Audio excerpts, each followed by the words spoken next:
Amen. This is the day the Lord has made. Let us rejoice and be glad in it. Good morning. My name is John Kirkendall. I'm one of the elders here at Scots Kirk, and on behalf of the session and Pastor Jim Mitchell, I'm happy to welcome you here to worship this morning, both in person and remotely. It is a particular privilege that I have this morning to announce the rose here near the pulpit is in honor of the birth of Harvey Edward Pitko, son of John and Alyssa Pitko, born at 4:17 a.m. this morning.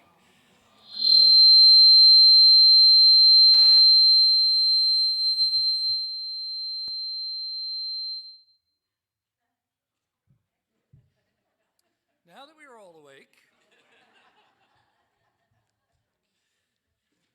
I understand that mother and son are doing well and that Steve and Kat Chanel, the excited grandparents, are already there. So praise God for the birth of Harvey and pray for him and his parents as they raise him in the nurture and admonition of the Lord. Variety of announcements. One editorial correction. You will see over on the right-hand side of the announcements page the passage on the Operation Christmas Child collection. This says the boxes will soon be stacked in front of the piano, and I see standing here, they have suddenly disappeared. I was going to correct it, say they are, but they aren't. I don't know what's become of them. However, they're available around here somewhere, and they're in the library now. Okay, so will they be in front of the piano, or are they going to be in the library always? In the library. They will always be in the library. So in the library at the back, if you're interested in participating in Operation Christmas Child and the ministry that it offers this year, please do pick up a box or two. Instructions are included in them. Youth group will meet tonight at 5:30 at the church. The women's Bible study meeting Tuesday at 10 a.m. at the church and 7 p.m. at the Vera's home. Also Bereans this week at 7 p.m. on Wednesday night. This is the last of the series on evangelism. If you are interested, please do attend. Bereans is, as you know, co-ed now. I do not believe there are further announcements. Let's take a few moments to prepare our hearts and minds for worship.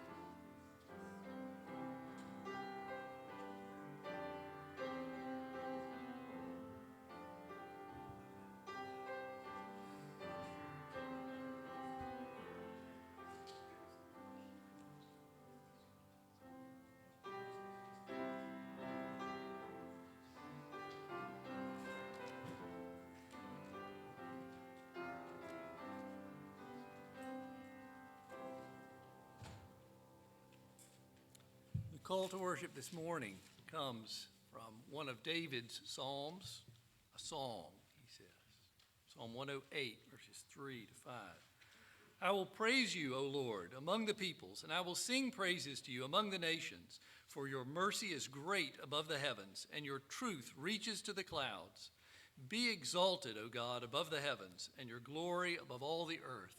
Please stand now. Join me in exalting our loving God, exalting him above all the earth. We'll sing the hymn of praise from the Trinity hymnal, number 529, Love Divine, All Loves Excelling.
pray together.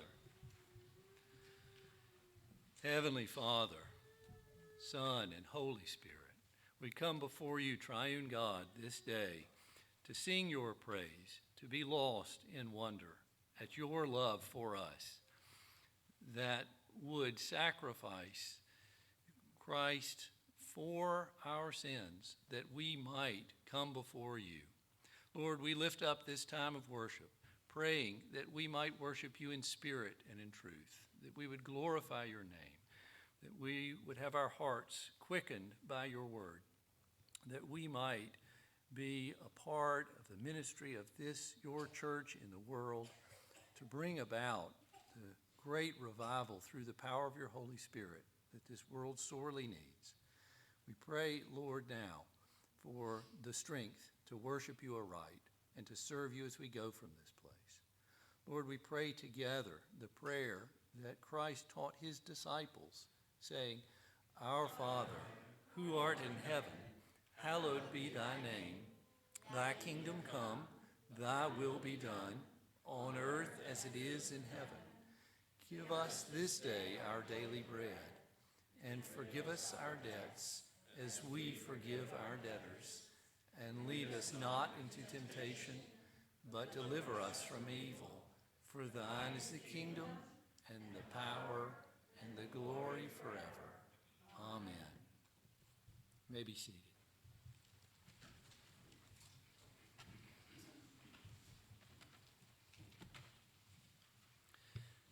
The adult Sunday school lesson this morning from the book of Judges reminded us how quickly and how regularly God's chosen people, Israel, turned from Yahweh into a cycle of sin and destruction.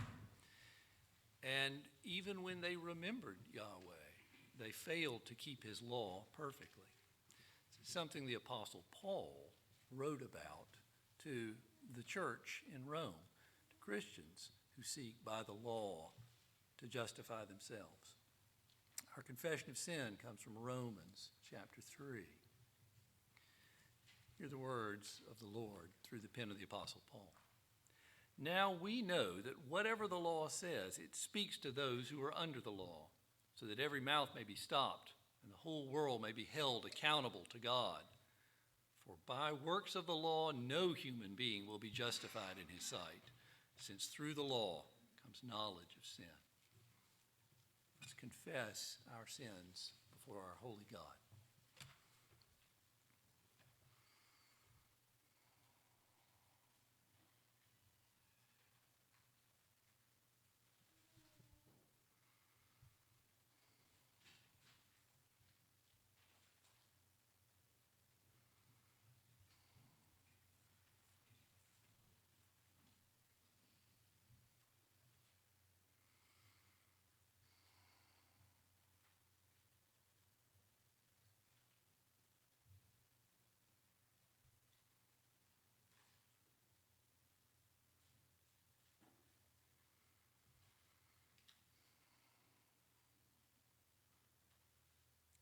Amen. The Lord did not leave Israel to its sins, but through his prophets promised to send one who would deliver them, one anointed by God, a Messiah. The Messiah came to Israel in the person of Jesus of Nazareth. He brought deliverance from sin by taking the sins of his people onto himself, dying on the cross and being raised again. In him we have hope and assurance of pardon. Jesus himself reminds Martha of that hope as he speaks to her outside the tomb of her brother, Lazarus. Hear now the words of the assurance of pardon from the Gospel of John. Martha said to Jesus, Lord, if you had been here, my brother would not have died. But even now I know that whatever you ask from God, God will give you. Jesus said to her, Your brother will rise again. Martha said to him, Oh, I know that he will rise again at the resurrection of the last day. And Jesus said to her, I am the resurrection and the life. Whoever believes in me, though he die, yet shall he live. and everyone who lives and believes in me shall never die. Thanks be to God. Please stand for the confession of faith. Confession of faith this morning is taken from the Scots Confession of 1560, from the 10th chapter. We'll read this passage together in unison. We undoubtedly believe, since it was impossible that the sorrows of death should retain in bondage the author of life, that our Lord Jesus, crucified, dead, and buried, who descended into hell, did rise again for our justification, and the destruction of him who was the author of death and its bondage. We know that his resurrection was confirmed by the testimony of his enemies, and by the resurrection of the dead, whose sepulchres did open, and they did rise and appear to many within the city of Jerusalem. It was also confirmed by the testimony of his angels, and by the senses and judgment of his apostles and of others, who had conversation and did eat and drink with him after his resurrection. You may be seated as the children come forward for the children's sermon with Pastor Mitchell.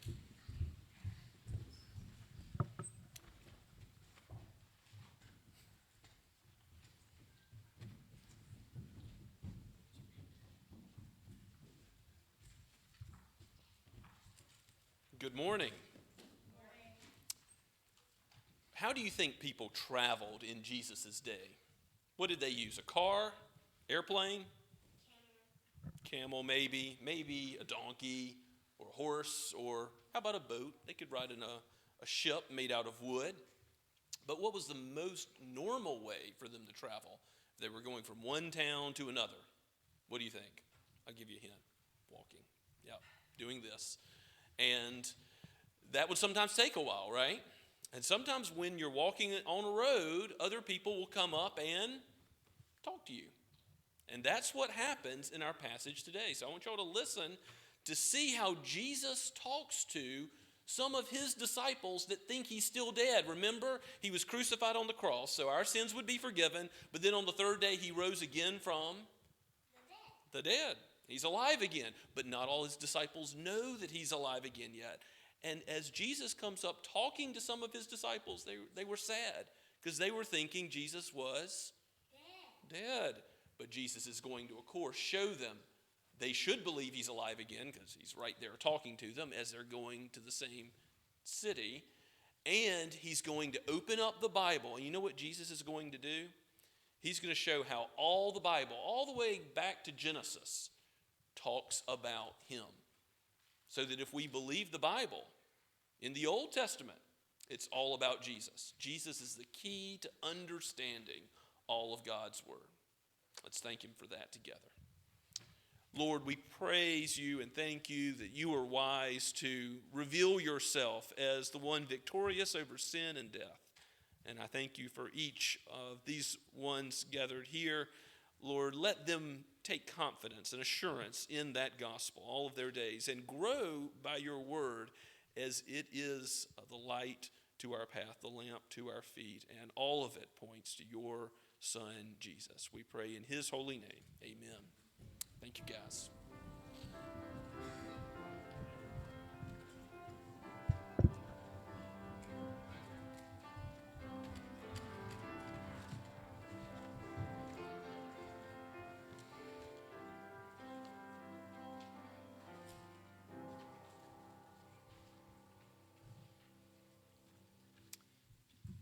The Old Testament reading today is the 16th Psalm. This is a Psalm of David, a Miktam. Hear now what the Lord says through his servant David, the sweet psalmist of Israel. Preserve me, O God, for in you I put my trust.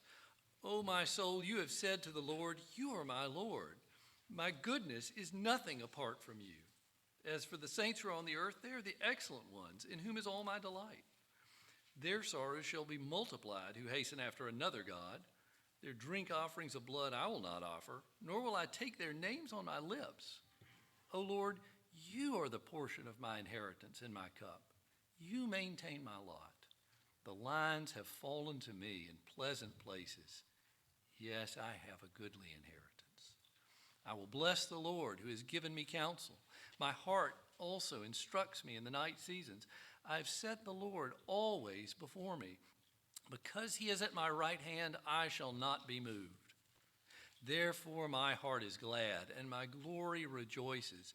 My flesh also will rest in hope. For you will not leave my soul in Sheol, nor will you allow your Holy One to see corruption. You will show me the path of life.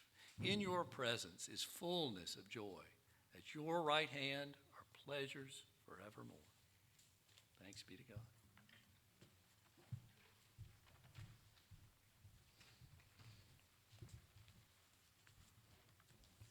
Let us go before the Lord once again in prayer. Gracious Heavenly Father, you are our rock and our fortress and our high tower. We have no hope apart from you. We cannot trust in the Son of Man who may fail, but we trust in the Lord Jesus Christ. And by his blood and righteousness, we are made clean and called pure, washed, and made as white as snow. And for that, we are thankful, Lord, that you have called us into oneness with your Son and oneness with one another as brothers and sisters in the faith. Lord, help us to extend your kingdom, to be vessels used by you, jars of clay, ambassadors for the truth. Aid us in our love and hospitality towards a watching world, and give us the words to say that we might reach out with the gospel to love our neighbors by pointing them to the redemption that is found in the one and only Son of God, who necessarily suffered for our sin, because it was Adam's race that deserved to die, but it was his sacrifice for us that alone gives life. We thank you, Lord, that you have given us life and breath and brought us into your house. We give you praise for how you abide with your people through every trouble and trial. And we do think of those going through physical pain. We ask, Lord, your blessing upon them. We pray for our brother Rich Troutman. We pray for those who are looking at surgery soon. We ask that you would bring them through that safely. Pray particularly for Sherry Cleveringa. And Lord, we rejoice with those who rejoice. We ask that you would bless John and Alyssa Pitko as they are now parents, a mother and father, given the precious gift of the offspring that you have bequeathed to them in this son, Harvey Edward Pitko. Lord, bless them all of their days as they seek to raise him in the nurture and admonition of you. We do rejoice in your provision of the health of the mother and the baby. We give you praise for answered prayer. We know that we have approached your throne so many times before, and you have been gracious to us. Father, we thank you for how you have brought more and more youth to this church and built up the youth group. We pray that that would continue, that you would bring them to deeper fellowship with one another, and most importantly, deeper fellowship in your word, and open up opportunities to go to Bunclark and in short-term missions, Lord. We pray these things knowing that you are good and that you care for us. And Father, we pray for all those who are in the Sunday school and Bible studies of this church, that you would build us up in the truth. You would sanctify us in your word, that you would give us growth in the grace and knowledge of the Lord Jesus Christ. Aid us by your Spirit, that we would be personally killing sin, lest it be killing us. Lord, protect us from the assaults of the evil one.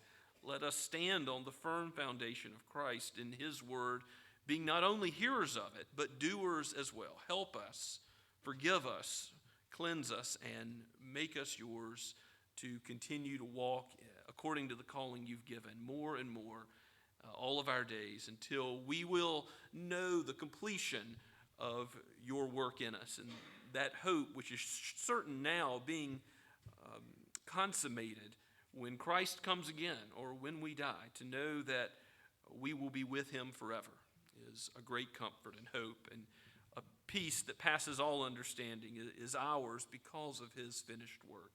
We thank you for that, Lord, and pray that you would help us be a light to the nations, that you would help us particularly in this city be a blessing to Summerville. Help us where you have planted us to aid others with the gospel by doing kingdom work. We pray for this whole nation, for the state. We ask for revival, for reformation in your church, that revival would begin with your church.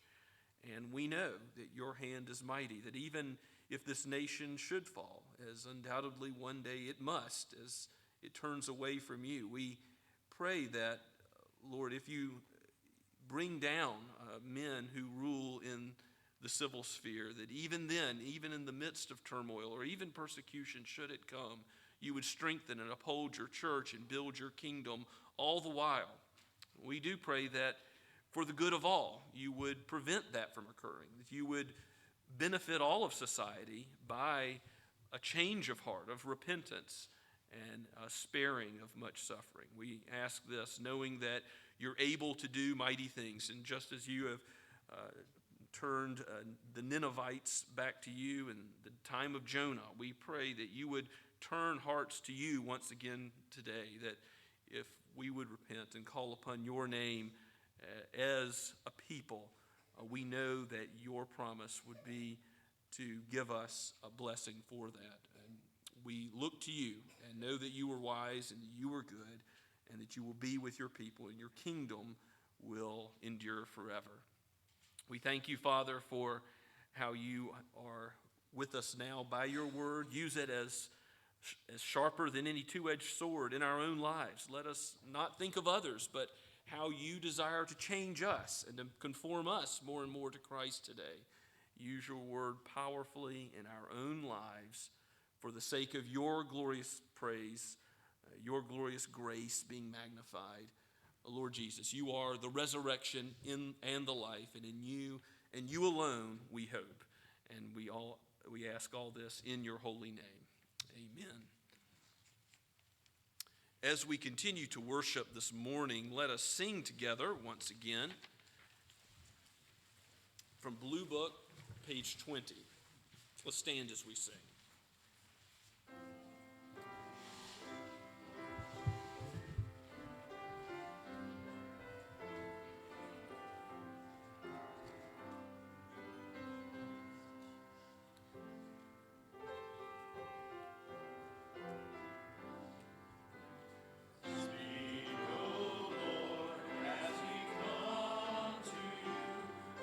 Receive the fruit of your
Let us pray. Father, Son, and Holy Spirit, until that day when the knowledge of you covers the earth as the waters cover the seas, we pray that you would be about your work of building your church. Use these tithes and offerings, use our very lives, use our gifts and talents that you have given us, all for the magnification of your great name. For we pray this through Jesus' name. Amen.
Praise God from whom all blessings flow. Praise him, all creatures here below. Praise him above the heavenly host. Praise Father, Son, and Holy Ghost.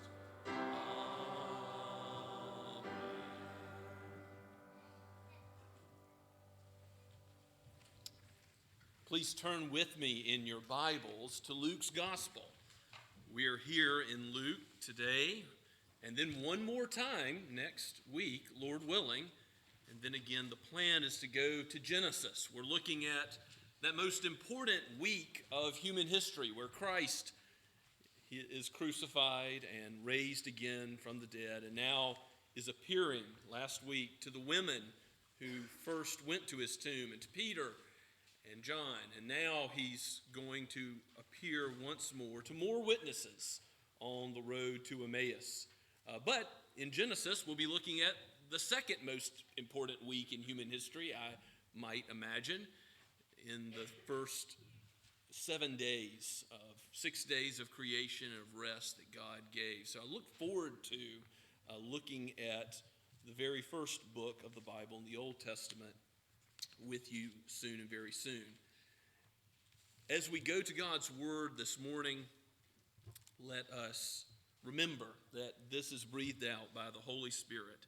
Yes, written by men, but they were guided by the Holy Spirit to write the exact words they wrote so that we might be given the very Word of God. It would be preserved for us so that we would know about this key event, the crucifixion, death, burial, and resurrection of our Lord Jesus. So let's give our attention to his word, Luke 24, starting at verse 13, and we'll read down to verse 35. That very day, 2 of them, disciples of Christ, were going to a village named Emmaus, about 7 miles from Jerusalem, and they were talking with each other about all these things that had happened. While they were talking and discussing together, Jesus himself drew near and went with them. But their eyes were kept from recognizing him. And he said to them, "What is this conversation that you are holding with each other as you walk?" And they stood still, looking sad. Then one of them, named Cleopas, answered him, "Are you the only visitor to Jerusalem who does not know the things that have happened there in these days?" And he said to them, "What things?" And they said to him, "Concerning Jesus of Nazareth, a man who was a prophet, mighty in deed and word before God and all the people, and how our chief priests and rulers delivered him up to be condemned to death and crucified him. But we had hoped that he was the one to redeem Israel. Yes, and besides all this, it is now the third day since these things happened. Moreover, some women of our company amazed us. They were at the tomb early in the morning, and when they did not find his body, they came back saying that they had even seen a vision of angels who said that he was alive. Some of those who were with us went to the tomb and found it just as the women had said, but him they did not see. And he said to them, "O foolish ones, and slow of heart to believe all that the prophets have spoken, was it not necessary that the Christ should suffer these things and enter into his glory? And beginning with Moses and all the prophets, he interpreted to them in all the scriptures the things concerning himself." So they drew near to the village to which they were going. He acted as if he were going further, but they urged him strongly, saying, "Stay with us, for it is toward evening, and the day is now far spent." So he went in to stay with them. When he was at table with them, he took bread and blessed and broke it and gave it to them. And their eyes were opened, and they recognized him, and he vanished from their sight. They said to each other, "Did not our hearts burn within us while he talked to us on the road, while he opened to us the scriptures?" And they rose that same hour and returned to Jerusalem. And they found the 11 and those who were with them gathered together, saying, "The Lord has risen indeed and has appeared to Simon." And they told what had happened on the road and how he was known to them in the breaking of bread. Let's ask for God's help.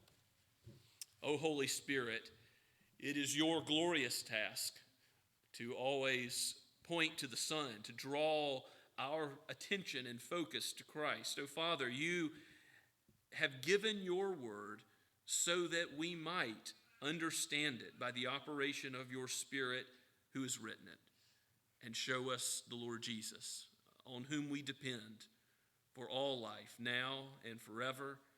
He is the resurrection and the life, our hope in life and death. For we pray this in his name. Amen. These two disciples walking along the 7-mile road from Jerusalem to Emmaus. We don't know one of their names. One of them is Cleopas, we're told in the scriptures. And that's sort of the masculine version of Cleopatra. We don't know anything else about Cleopas, but we do know that the other disciple is unnamed, and perhaps it's Luke being modest. Some commentators have suggested there's actually a lot of ink spilled over who this other unnamed disciple might be, maybe the wife of Cleopas or perhaps some other disciple. Seems not to be one of the 11 as they go to the other apostles and continue to be witnesses to the good news that Christ is raised from the dead at the end of our passage. But these two disciples are among those that the Apostle Paul references in 1 Corinthians chapter 15. If you read that chapter, the resurrection chapter, in verses 3 through 8, the Apostle Paul is talking about all the witnesses to the resurrection that you can go and talk to even many years later. And undoubtedly, these two, after the women have testified to these things, these two are used by God to bear witness to the apostles and then to many others of the good news that Christ did not remain dead. He got up and came out of the tomb. The stone was rolled away. The angels have already proclaimed the good news. Remember, in the other Gospels, Jesus himself is there and speaks. But in Luke's Gospel, we haven't seen Jesus yet. And so this is the first time we see Jesus himself on the road to Emmaus, even as he's not recognized in this walking journey of 7 miles. It seems that Jesus was walking at a brisker pace than the 2 disciples. Because he draws near, he catches up to them. And it wouldn't have been unusual or rude in any way to have a conversation along your route if you're traveling by the most common means of transportation in that day, which was on foot, the natural force of walking from one town to another. And so Jesus comes up to them and asks them what they're talking about, what their conversation they are having with one another is all about. And as he does so, we're told that they're sad. We get the reason why they're sad as they reveal, Cleopas speaks back to Jesus that they were hoping Jesus was the Christ to redeem Israel. You almost sense there something of a narrow view of Jesus as Messiah again, that he was going to redeem Israel from the yoke of Rome. Perhaps they didn't have a full orbed theology, but Jesus is going to give them theology. He's going to give them a theology from all the scriptures about himself and what the Messiah came to do, to suffer and die, and then to be raised up in glory.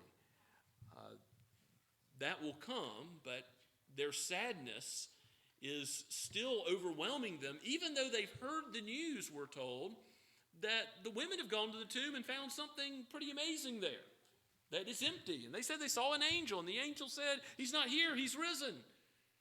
Well, they don't know what to make of all this, but in their depression, in their sadness, that they thought Jesus was going to be the Messiah, and apparently he wasn't in their way of thinking, they are still not processing correctly the truths which they have just been told by the women, or indeed all of the Old Testament, which points to Christ and what he came to do, or even Jesus' own words, because Jesus did say several times through the book of Luke, in chapter 9 and chapter 18, that he was going to come and suffer and die, and then be raised again on the 3rd day. But that was kept from understanding. Why? The Holy Spirit didn't yet open the eyes of those disciples and apostles to understand that at the time. And here we're told that they were kept from recognizing Jesus. It's clear that Jesus is in his resurrection body now. Now we're going to be told in our passage next week that he eats a piece of fish, that he's not a ghost, he's not a spirit.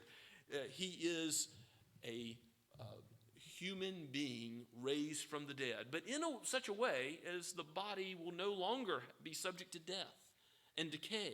And so we don't know what that looks like. He seems to be recognizable, but in several of the Gospels we see he's not immediately recognized for whatever reason. Maybe it's because the disciples weren't expecting to see Jesus again, or in part, but also in part because his new body is more glorious.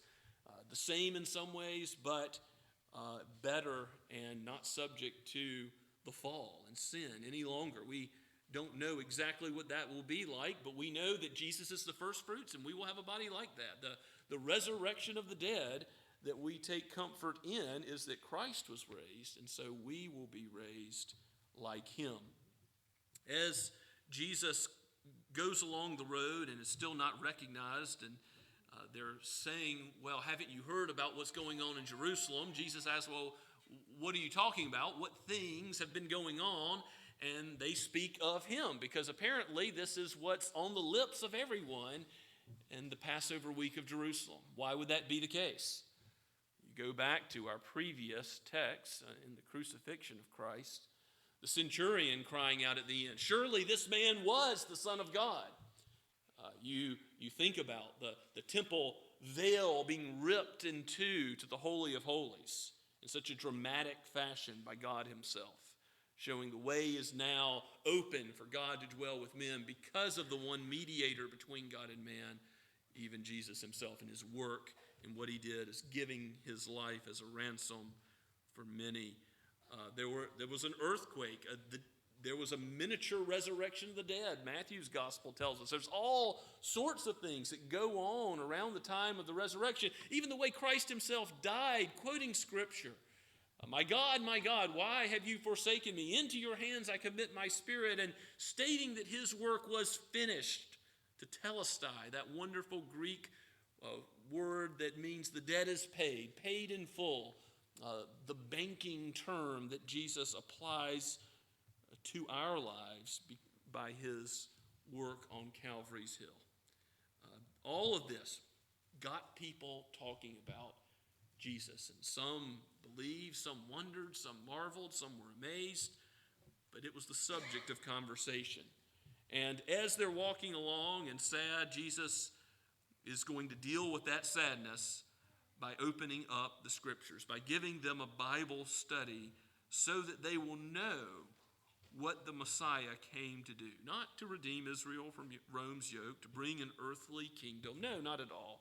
To bring something far better than a kingdom of this world. To bring a kingdom that is eternal and will last forever, where a citizenship in heaven is given and never revoked, where we will dwell with God and be his people forever. As Jesus deals with their sadness, he does rebuke them in verse 25. I don't want you to miss this. He calls them fools. He says, "O foolish ones." These disciples had not gotten it yet, but Christ is being gracious and merciful with them. He is going to open their eyes to the truth of the Scripture. God uses his word. That's how he still works today. He brings unbelievers from the kingdom of darkness into the kingdom of light, into the kingdom of his beloved Son, by the work of the Spirit, through the word. And he sanctifies his church through the word, even as it is being preached now, as you read it at home, as you study it together. This is the means of grace on which we depend.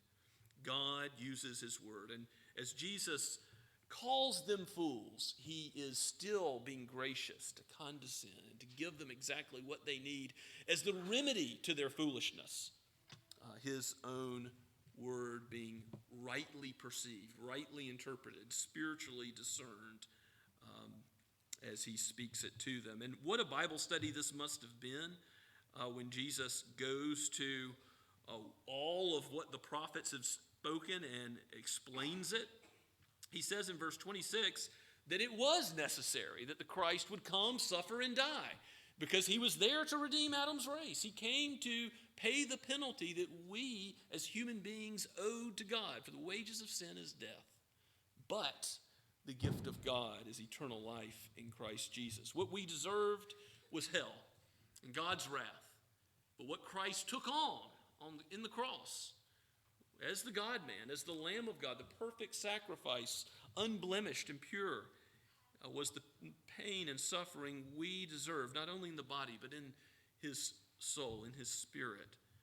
Christ underwent the full payment of our sin, and he lived a righteous life so that we might be presented as pure and righteous, just as he always loved God and his neighbor perfectly. So we are presented that way when we trust in him and believe in him, and our souls are presented to God on the day of our death, or the second coming in judgment day, as pure as he is pure. What a wonderful truth. And that's the necessity of Christ coming in suffering. But also, you notice that he will necessarily enter into glory, because he is necessarily the victor over sin. And sin won't have the last word, and didn't have the last word. He is coming again in power and glory to ultimately vanquish Satan. The war is over, and the cleanup operation is still in effect until he comes again. But look at verse 27. This is what I think would be really something to, perhaps in God's presence, replay the tapes and see what was said here as Jesus opens Moses and the prophets, and that's a way of referring to all of the Scripture, and interpreting them in the Scriptures, all the things about himself. I've got a quote from J.C. Ryle in your outline. There's a million things Jesus could have said in this time of opening the Old Testament, as it all points to him. But he was certainly there at creation. John 1:1 and Genesis 1:1 are parallel for a reason, so that we see from him and through him and to him are all things. And that's the Father, the Son, and the Holy Spirit. Jesus was the Word who was there when God says, "Let there be light," and there was light. And Jesus is the one who upholds every molecule by the word of his power. He sustains and is directing the course of human history to his ends. Jesus is pointed to, therefore, by everything that follows in Scripture. He is the substance, Ryle says, of every Old Testament sacrifice. Every law having to do with cleanliness and holiness and how the lambs and goats were to be slain for the forgiveness of sins. It wasn't that the blood of bulls and goats took away sin, but it was that Jesus took away sin. Hebrews makes that clear. And we trust in the one pictured in those sacrifices, the very Lamb of God. The law of Moses reflects his perfect character and law. He's the true deliverer and king, as we're studying, and the judges, even in their imperfect rule, or King David as a fallen human being who yet rules according to God's pleasure in Israel, or Solomon, or any of the other kings of Israel. All of these rulers point us to the one who is the King of Kings. Yes, he's prophet, priest, and king. He is pictured in all of those roles in the Old Testament. Christ was the greater prophet than Moses. Of course, that's prophesied specifically that one like Moses would come, who is Christ, whose glorious coming fills the pages of the prophets. Of course, you can't read Isaiah 53 and miss that that's about Christ. It's obvious that it's about his crucifixion. Even before crucifixion was invented by the Romans as a way of execution, Christ is wounded for our transgression, pierced for our iniquities. The punishment that was upon him was for our benefit. The prophet Isaiah shows that it was necessary for Christ to come and suffer and die just as he did. We'll see soon enough, Lord willing, that all the way back in Genesis chapter 3, in Genesis 3:15, you've got the promise of the seed of the woman coming to crush the seed of the serpent. That battle that will be over when we get to the book of Revelation. It's promised to be over through Christ, through his coming, his necessary coming for the forgiveness of sins, and then his victory over death in the resurrection and ascension and being seated at the right hand of God and coming again. Now, all of that is first foretold in that first promise of the gospel in Genesis 3:15. Perhaps that was part of what Jesus opened up there. We don't know.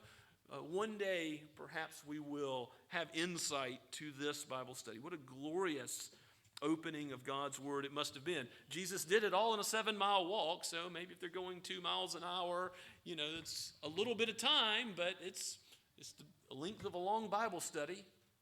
He opened the scriptures and went. He could have gone to any number of the Psalms. I mean, there's some Psalms that we call messianic because they more clearly point to Jesus than others, but all of the Psalms point to him. Every single Psalm points to Christ as prophet, priest, and king in some way or another. Every word of the scriptures, every Hebrew stroke of the pen in a genealogy points to Christ as David's royal son. It all points to him. If you don't understand how a passage in the Old Testament relates to Christ, you've missed the key factor, the most important thing in the Old Covenant. Jesus rebukes the Pharisees and scribes for this misunderstanding of the scriptures. If they would have known what Abraham was all about, what Moses was saying, then they would have believed in him. So the key to when we study the Old Testament is to see Christ in it as the true seed in which the nations are to be blessed, Abraham, the true Shiloh, to whom the people were to be gathered, the scapegoat, the bronze serpent lifted up in the wilderness, the true lamb to which every offering pointed, the true high priest of whom every descendant of Aaron was a figure. Of course, he's a priest of the order of Melchizedek, Hebrews tells us. These things, Ryle says, or something like them, we need not doubt, were expounded on the way to Emmaus. Again, a Bible study of Bible studies, no doubt, as Jesus' teaching always amazed those who heard it. So why did these two disciples say, come on into our house. We'll give you a bed. We'll give you something to eat. As they're drawing near to the village of Emmaus, we read in verse 28. Jesus acted like he's going further, and they say, come on. They urged him strongly. Not just a little urging. Stay with us. Their hearts were burning because they had just heard. They still haven't recognized, remember, that this is Jesus. But they've just heard the most amazing teaching about Jesus from his lips. And they want more. They want more fellowship with Jesus as the Spirit is in the process of opening their eyes to him. They want to be with him, and they want to learn from his word all the more. And they were being hospitable, and rightly so. Even as Abraham welcomed strangers, so they did as well. And Jesus was a stranger to them now, but soon he'll be revealed. They invite him in because it's evening. The day is far spent, we read in verse 29. And we read that Jesus takes their invitation. So he went in to stay with them. And when he was at the table, he took bread and blessed it and broke it and gave it to them. Now, this is not communion or the Lord's Supper. I know it sounds like the same verbiage from the accounts of the words of institution of the Lord's Supper. But this is a normal meal, and it would have been the normal custom to return thanks to God for the gifts he's given in our daily bread, just as Jesus himself has taught us to pray in the Sermon on the Mount. So Jesus is doing what a faithful follower of the true God would always do, but it's in that blessing, it's in that intimate fellowship at the table, interestingly, that Jesus reveals himself to these disciples. The Spirit opens their eyes so that physically they can see. This is Jesus. The tomb's empty because he's not there, he's risen, just as the angels said, just as the women said. And once they realize that, they say, our hearts have burned when he's on the road with us. He somehow vanishes from their sight. We don't know, this is a property of his resurrection body, but again, he's not a spirit or a ghost. Maybe he left suddenly. All the same, because of their burning hearts, they know that they have to go and spread the good news about Christ to others. What else could they do? They know that the resurrection and the life has now come and eaten supper with them. So they go and tell the other 11, and they were already gathered together. They say, the Lord is risen indeed. Perhaps you have said that in a Christian liturgy before. He is risen. He is risen indeed. So it is that these two disciples and their words, as true and as magnificent as they are on the lips for Christians of all ages to point to Christ and the glory of his resurrection. They are witnesses to it. The list is growing longer. It'll include more than 500 people when it's all said and done.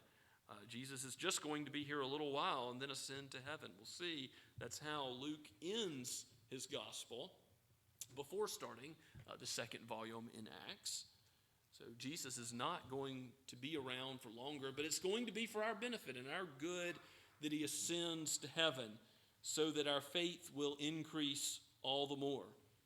If we want to benefit like these disciples from an increase in faith, we must go to God's word as they did. To understand all of the scripture, yes, from Genesis to Revelation, from the perspective of it all pointing to the Messiah, the Lord Jesus. And we must take God at his word, not be controlled by some other paradigm or way of thinking. As we get into the days in Genesis, that's going to be tricky because there's a lot of people with a lot of opinions about what that means. But we've got to read God's word, and the authority, the force of that absolute truth, that flawless word of God, has to be what controls us to believe every word in Genesis. Even if you don't understand, how can somebody live 100 or 1,000 years old as we're going through the genealogies later? What does that mean?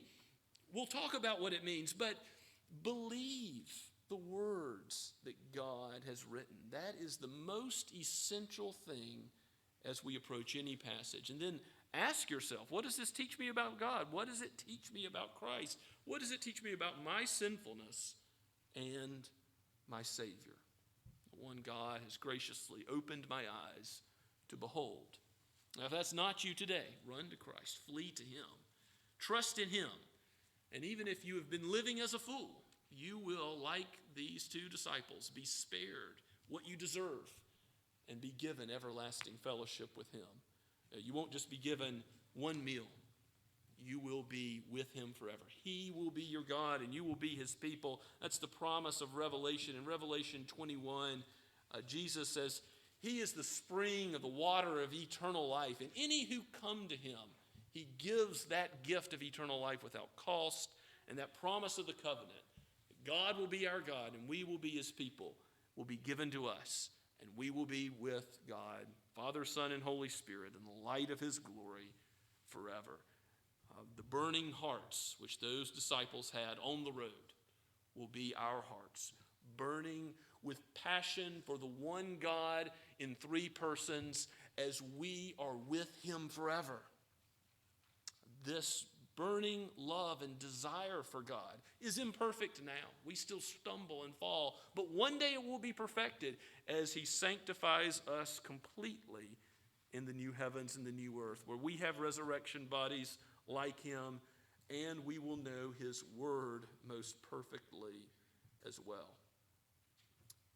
Like Cleopas and the other disciple, whoever that might have been, like the women at the tomb, let us go and testify to who Jesus is, to his person, to his work. We've been talking about this in our evangelism Bible studies. It's not only about our story and our life. Yes, think about the events, how God called you to faith, the people he used, the passages in Scripture, what doctrinal truths. It's all glorious. But don't just make it about you. When you have an opportunity to talk to a neighbor or coworker or someone at the soccer field, you think to yourself, how am I testifying to Christ? Because ultimately, that's who we're pointing to. All of the Scriptures point to him.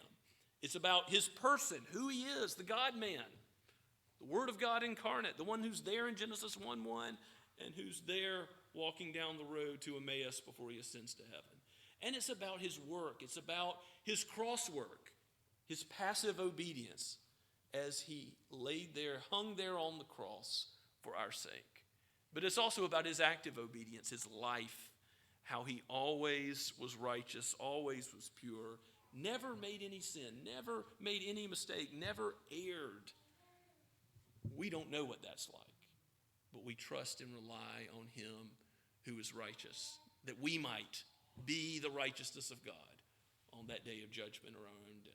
Praise be to the Lord for what he's done through Christ. How can we not go and tell others the good news about who he is and what he's done? Let's pray together. Father, we give you great praise for writing this down, for letting us know of Christ, his work, his word, how all of the Scripture points to him. Open our eyes to behold him. In this passage and in everything we read from your word, give us a burning passion to be with him and to fellowship him with him and to sit at his feet now, even as he leads and guides his church with all authority from your right hand. And Father, we thank you that it is done. Those who you have called, you've justified, you have glorified. You have already done all that is necessary as the omnipotent God to bring us into your fellowship with yourself forever. And we know the work you've begun in us, you will therefore complete. Help us be used by you to bring all those into your kingdom who are your sheep. May we go with zeal and assurance and confidence because of the Lord Christ and his eternal reign in his kingdom. For we pray all this in his name. Amen. Let us rejoice and sing God's praise once again as we close worship this morning from Blue Book number 13, Holy Spirit.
Amen. So let it be. And go now with the blessing of our triune God. May the Lord bless you and keep you. May the Lord cause his face to shine upon you and be gracious to you. May he lift up his countenance upon you and give you his peace, now and forever. Amen.